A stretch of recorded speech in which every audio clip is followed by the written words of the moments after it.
Anthony for three. We see Willis coming out. Won the NBA championship. Have the first pick in the 1985 NBA college draft. Season ends the hands of the Chicago Bulls. Reggie Miller is tied the game. The Spurs are your world champions. We suffered enough. New York Knicks select Kristaps Porzingis.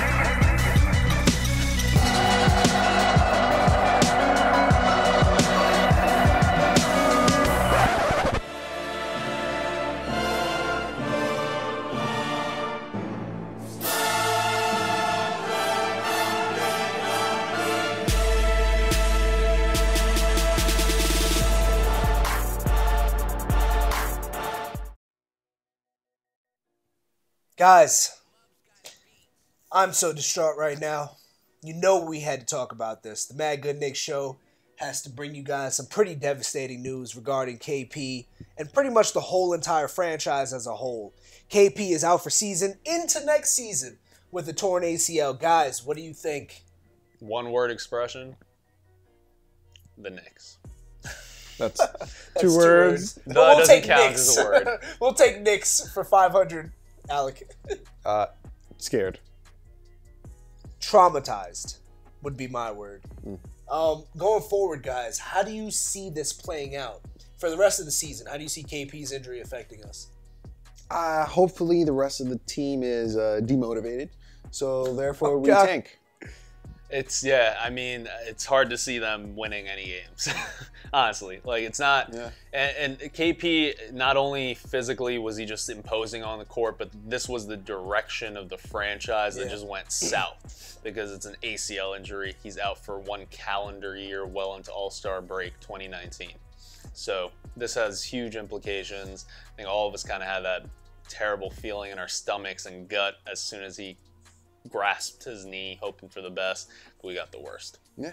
We truly did get the worst, but all of us on set here have been Knicks fans for over 2 decades, and as Knicks fans, we can always find optimism in the smallest things. No, I can't. Yes, we can, guys, and I'm going to tell you how. No. How sway? This is me just being optimistic here, but maybe this is what we needed to jumpstart the franchise. We were we were caught up in limbo this season. It seems like at some points they were trying to fight for the playoffs. Playoffs was a talk among the locker room. Cantor said it several times. Jack even said it. Tim Hardaway said they were we pushing could towards the compete playoffs. with almost any team out there. We could, but we weren't, right? And that was the issue. A lot of the fan base had expected the Knicks to push towards a lottery pick to tank this season. So, Yeah, so to not speak. intentionally, but Not intentionally. But now this kind of propels that whole tank. You see it hard for us to win games going forward. Maybe that's a good thing.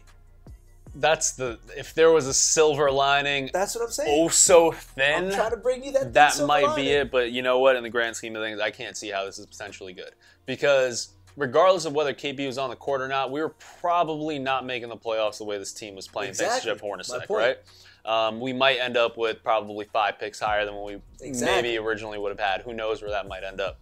With that said, there might be a new rookie coming in alongside Frank Ntilikina, who hopefully develops more, and whatever other young players that we have. That is still setting our franchise back a whole year. And there's no telling what KP is going to be like when he comes back. So even that silver lining is cascaded with just a huge dark cloud that the Knicks happen to always find themselves under. we need offense. We need offense in that draft. We need someone that can just Shoulder come the in. load. Yeah. Immediately. Guys, Contribute. again, I'm going to play the role of optimism here. I'm just as distraught as you guys are, and I'm not saying what I'm about to say is going to be what's going to happen or how it should play out, but there's a team in the NBA who, for several years, has gone through this exact moment. And they're Philly. the 76ers. Yeah, Philly. They have lost their star player who they have drafted several times throughout the course of the season. And you guys have seen where they're headed. They're projecting in the right direction. Granted, they may not have all the cap space available, just as we don't, but these picks, these top 10 picks that they've accumulated, we can kind of see where they're going and headed in the right direction. Do you think the Knicks could kind of finagle and try to take that blueprint and run with it, being that we do have a Tim Hardaway on the team. We do have Enes Kanter. So we had a little bit more to offer than the Sixers did at their start. You know what I mean? They did have Embiid. They brought in Embiid. They brought in Okafor. They brought in Simmons. Fultz. I know Okafor and Fultz are bad examples at this point, but they still had those high-impact guys right away. You're talking top 3 picks. Yeah. Multiple top 3 picks. Right. And I can't see the Knicks grasping that next year because there's too many this coming draft because there's too many bad teams out there already. Okay. So what about next season? That's out of the question. With next season, what's in play is Zion Williamson. Yeah. Hey, Second, Duke now that's is more looking doable. amazing. But is that not more doable? Here's the other thing. Maybe depending who we draft this year. Right. If we were to Here's the draft other- a Trae Young or damn Kevin Knox, You think we're going to the playoffs? Keep this in mind. This is the last year that we're having the traditional lottery. That just because we have the worst record does And not that could mean benefit us next anything. year. But at the same time, if we end up with a very shitty record, we're still in play for the next 4 Let me teams just that say have this really similar quick. records. If there is a basketball god or gods, I stopped believing in that basketball god a long time ago. oh, you can never stop believing in the basketball gods. I don't know. He likes Cleveland. For a the lot. basketball gods. But listen, so if the lottery does change next year and there are basketball gods, how amazing would it be if the lottery changes and the Knicks somehow find a way to get that first But that's the thing. overall pick? It's like what was I'm tired of banking on this bullshit, man. It's true. We're Knicks fans. We got to bank on It's bullshit. tough, but KP was supposed to be that answer. You know, KP was supposed to be like, all right, this is the Hello? reset of our but he was supposed to be the reset of our franchise How? where We didn't reset. we get to a point where, okay, fine, all of a sudden free agents start looking at us. All of a sudden we start making decent trades, which Mills and Perry have started doing. All of a sudden we start looking like an NBA franchise. But you gotta understand. KP was supposed to be the start of that. All of a sudden he goes down, and now things are really resetting to a point where I thought we were supposed to be a competitive team. I thought we were supposed to put out a but that was the good thing. product. We didn't have a clear focus. Part of the team was saying playoffs. Then the front office was saying, yeah, but we're developing young talent. So this kind of makes that direction. And granted, the KP injury is a disaster. It's dreadful, and I feel for the guy. And I'm with all of the Knicks fans when I say that this may set us back. It may very well set us back. Or it just may set Beasley forward, and that man will ball. But this gives us a clear direction now. We know for sure this year we're not going to win any games. We know next year we're not going to win any games. So there's no way the Knicks can go into the offseason like, all right, well, we may try to finagle a trade here to get a player who can help us right now. That's not happening. They know they're not going to sign a player who's going to help them right now. We don't have the cap space to do so. We still have bad contracts to get rid of. This is a clear reset. Let's use this under the silver lining of KP being out as a blessing in disguise to help catapult our reset. We got to get rid of Noah's contract. We have to get rid of some of these veterans, right? Lee, O'Quinn. We have to trade while their value is still high.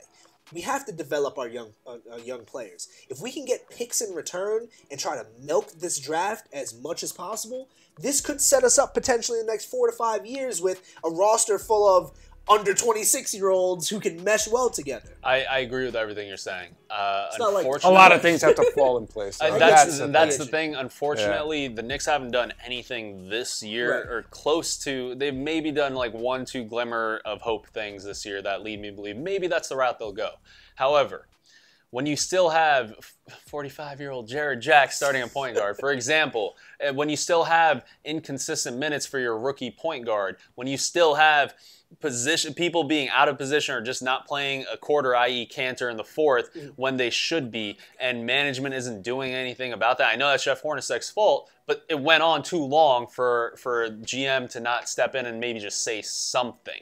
Nothing that they've done this year leads me to believe that they will take that silver lining path that you're talking about. I'm on board. I hope that happens, though. Well, let me ask you guys this. Can we all agree on the fact that Jeff won't be back next year? Yeah, that's probably... But what's the point of getting rid of him if next year we're not really meant to win either? Well, here's the thing. That reset, you just said KP was supposed to be that reset. Maybe he is still that reset, but in a different way. Maybe him going down can solidify, okay, now it's okay for us to clearly push that reset button and for our fans to be completely okay with it.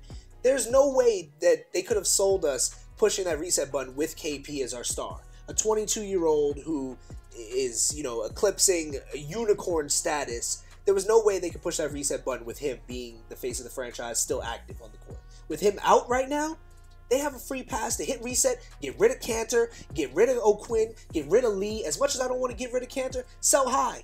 We can get a first-round pick for Cantor. Yeah. You know what I mean? Again, it's to be determined. Nothing that they've done this year has led me to believe that they will make the type of moves that I hope that they make. So you don't have faith in Perry and Mills? I didn't say that. I just their actions have described that that's not the route that they would ideally go for. Okay. I feel like to them, the pride of putting a culture of winning on the court means more to them than this rebuild that you're talking about. Where if it's a Sixers-style rebuild, that's embarrassment. And that's something Perry, I don't think, would stand for.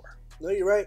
Well, the trade deadline just passed, so not much more we can do this season except cut 45-year-old Jared Jack, which is probably not happening because he is going to remain the starter. And I like you, Jack. I like you as a Jack, guy. yeah. You're great. And yeah, nothing but positive things. Unfortunately, this is no longer the team for you. So realistically, guys, I want to ask you guys this and get your thoughts on, since we discussed a little bit about the future and what they should do going forward, we got to talk about the rest of this season. The next 25 games, post-All-Star break, what should they do?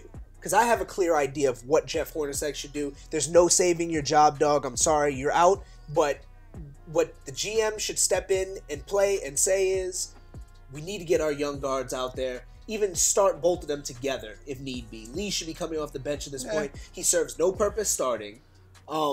Tim Hardaway, play him sparingly. I don't need him getting injured again.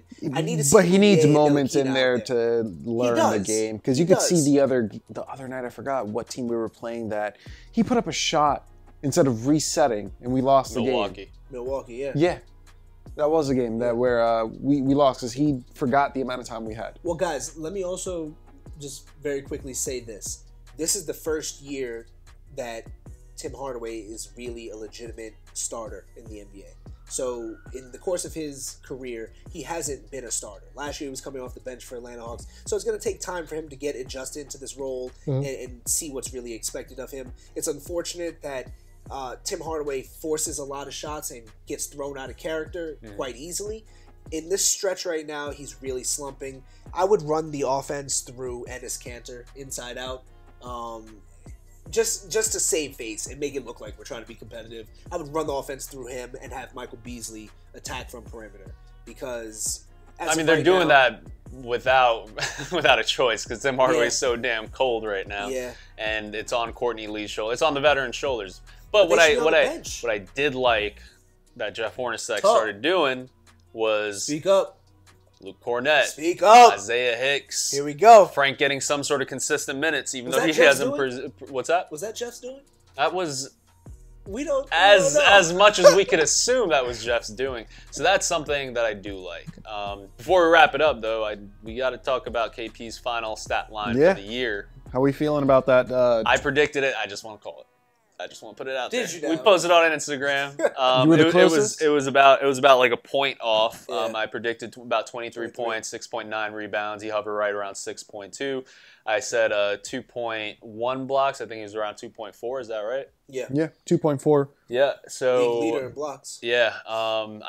It was evident that was the leap that he would make if he was consistent. Unfortunately, we saw the best of him and then the worst of him, and then we kind of got something in the middle. All in all, guys, KP, we wish you a happy, safe, successful journey back, and hope you recover from your injury a lot faster and you come back stronger. Get on healthier. The phone with Kobe, Russell, all these people that have gone through injuries but are still killers. Yeah, and hit up Jen Selter if you need some company. This is also good because he can't do much, so he's going to gain weight. Another thing I heard. Clyde said that, my man. He should be able to get some muscles going. Clyde Frazier. Go all right, shop guys, at Gucci, man. Let us know what you think in the comments of. Good to have you back, Jay. Let us know what you guys think in the comments of all of this about KP getting hurt, franchise moving forward. We'll be posting a bunch of these videos over the next couple days, so stick around. What's up, guys? This is your boy TK, aka John Legend, as you guys know. I want to thank you guys for watching, and please make sure you do subscribe. And if you like what you saw from previous episodes, or if you just like our faces, make sure you hit that subscribe button below. But wait, please hit that like, comment, and share as well. I'll see you guys next time. Peace. What's going on, guys? It's your boy TK J, far over top. I don't want to talk. We have to bring to you, obviously, the most devastating news possible. KP is out for the season with the torn ACL. Not only a season, he's out until next year. Yeah, until you're close right. to the All-Star game 2019. This type of injury could be franchise-altering. Mm-hmm. Yeah, career altering for him. We've seen players just never come back the same. God, I'm so sorry. What happened? I don't even have my mic on. I'm not wearing a motherfucking mic. But I'm listening to Jay talking out the corner of my eye. Look. I see a mic over there, and I look down at Jay's shirt. I kind of glance, I see forward. I look back at the screen and realize it must be me as the fool. Yo, you guys should have seen that whole sequence. Pass that was that the mic. funniest thing ever. I glance, I see a mic over there. I look at Jay, I'm like, all right, that rules out one of us. It can only be two.